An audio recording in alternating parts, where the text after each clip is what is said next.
Stop बोलने वाली बहू। Stop that. अरे अरे अरे, आप लोग स्टॉप तो नहीं हो गए ना? लेकिन ये कहानी है इसी खेल की जो कभी हम बचपन में खेला करते थे। बैठी रहती है सारा दिन पत्थर की तरह। अरे पत्थर भी कभी कभी हिल लिया करता है। तू भी कभी कोई काम कर लिया कर बहू। मैं तो बहू नहीं भैंस ले आई हूँ। नीता सारा दिन घर का काम करती, कमर टूट जाती जब वो रात में बिस्तर में आराम करने के लिए लेटती। लेकिन मजाल है सास की, जो उसके काम की कभी झूठे मुंह भी तारीफ कर दे। हम लोग नसीब वाले हैं नीता बिटिया, जो तेरे जैसी बहू हम लोगों को मिली। पिताजी, यही आपका प्यार है जिसके कारण मैं इस घर में टिकी हुई हूँ। पर पता नहीं सासू माँ को मैं क्यों नहीं अच्छी लगती। अब तो 2 साल हो गए हैं शादी को। 2 साल में तू ये सवाल कर रही है? यहाँ मुझे 30 साल हो गए बिटिया। पता नहीं तेरी सास मुझे भी क्यों पसंद नहीं करती। फिर क्या, दोनों ससुर बहू खूब ठहाका लगा लगा कर हंसते हैं। अरे वाह जी वाह, क्या जमाना आ गया है। बहू को देखो कैसे ठहाके लगा लगा कर ससुर के साथ हंस रही है। अरे एक जमाना हमारा था, ससुर इस कमरे में तो मैं उस कमरे में, ससुर बरामदे में तो मैं छत में। और यहाँ देखो महारानी को, वो मेरी बेटी है।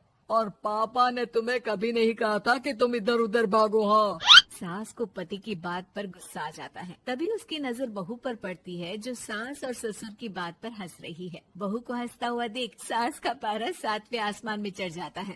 अरे कल बुही तू क्यों हंसी? तुझे कौन सी चुड़ैल चिपट गई तो हंस रही है?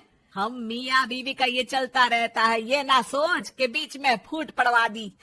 अरे जी जाइए बाजार से छाछ ले आइए, और तू जाकर किचन में बेसन घोल कर पकोड़े बना ले, कड़ी बनानी है तुझे। सास बहू और पति को ऑर्डर देकर वहाँ से निकल जाती है। पति बाजार की तरफ और बहू किचन की तरफ।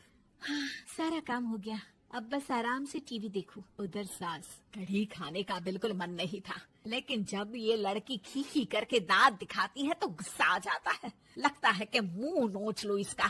तभी सास के कान में बहू के जोर जोर से हंसने की आवाज आती है। सास का पारा फिर 7वें आसमान में चला जाता है। सास कमरे में जाती है जहाँ बहू टीवी में सीरियल देख रही होती है।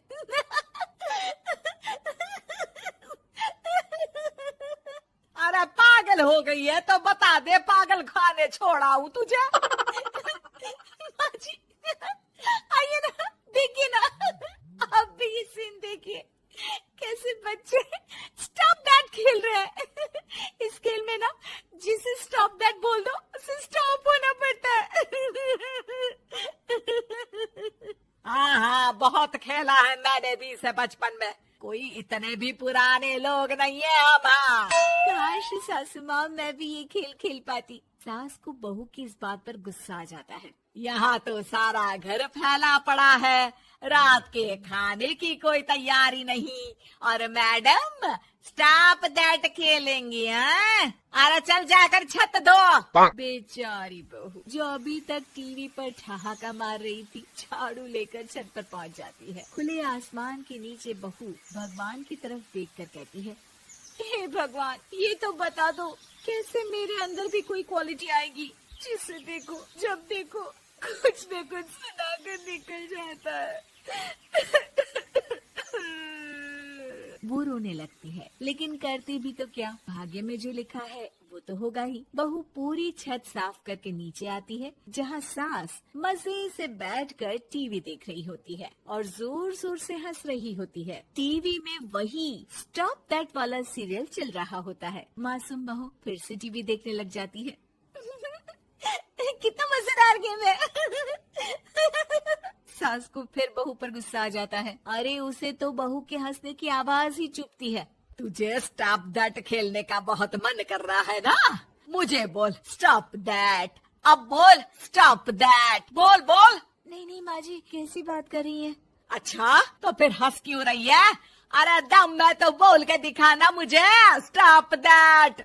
बहू सास के जोर देने पर जोर से गुस्से से बोल देती है, स्टॉप दैट। लेकिन ये क्या, सास तो मानो किसी भूत की तरह जम जाती है।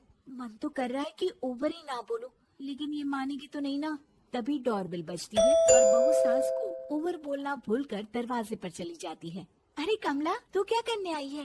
भाभी जी काम पर रख लो ना, बहुत जरूरत है पैसों की। मैं जानती हूँ, पर मेरी सास नहीं मानेगी ना। अरे पता नहीं भाभी कैसी सास है आपकी, इतना काम तो मैं 4 घर का नहीं करती जितना वो आपसे एक घर में करवा लेती है। बहू काम वाली से खड़े होकर तकरीबन आधे घंटे बात करती है और उसे विदा कर जैसे ही घर के अंदर आती है तो देखती है कि सास वैसी की वैसी ही खड़ी है। Stop that. ये जो कह कर गई थी वो। अरे हाय, ये सासू माँ को क्या हो गया? अब ओवर बोलूंगी तो मेरी तो जान ही निकाल देगी। क्या करूँ मैं?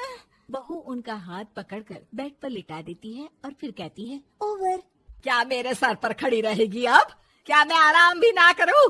जा यहाँ से, बोला है ना कमरे में आया मत कर। जब देखो कमरे में घुसी रहती है, अलमारी को घुरती रहती है। अरे कुछ नहीं देने वाली, ज्यादा वहम में मत रहना, समझी? माफ करिएगा, मैं आपको कुछ बोलती नहीं हूँ। इसका मतलब और ज्यादा काम किया तो काम तो मैं इतना कराऊंगी कि बस नाम की जिंदा रहेगी। बहुत जबान टपट टपट चलती है ना इनकी। ससुर जी समझ ही नहीं पाते कि क्यों उसकी बीवी की तबीयत खराब हो रही है। बहू शीशे के सामने कहती है, सारा काम हो रहा है, मजा ही आ गया। स्टॉप दैट होकर उनको पता ही नहीं चलता कि वो क्या कर रही हैं। अब तो जो चाहे जब चाहे सारा काम इन्हीं से करवाऊंगी। ये मेरा कमाल। क्या बोलती हूँ मैं? Stop that. बस जैसे ही बहू शीशे के सामने ये